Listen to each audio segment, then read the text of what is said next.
ಎಲ್ಲರಿಗೂ ನಮಸ್ಕಾರ. ನಮಸ್ಕಾರ.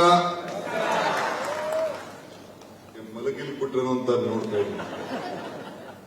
ಯಾಕೆಂದ್ರೆ ಯಾರು ಎದ್ದೋಗ್ಲಿಲ್ಲ. ನನ್ನಂತೂ ವಿಪರೀತ ಹೊಗಳ್ಬಿಟ್ಟಿದ್ದೀರಿ ಎಲ್ಲರೂ. ಏನ್ ಮಾತಾಡ್ಬೇಕು ಅಂತ ಅರ್ಥ ಆಗ್ತಾ ಇಲ್ಲ. ಕೃಷ್ಣನಲ್ಲಿ ಪ್ರಾರ್ಥನೆ ಮಾಡ್ಬಿಡ್ತೀನಿ, ಏನು ತಪ್ಪು ಮಾತಾಡಿಸ್ಬಾರ್ದಪ್ಪ ಅಂತ. ಯಾಕೆಂದ್ರೆ ಏನ್ ಮಾತಾಡೋದು ತಪ್ಪು ಹೇಳೋದೇ ಜಾಸ್ತಿ ಆಗ್ಬಿಟ್ಟಿದೆ.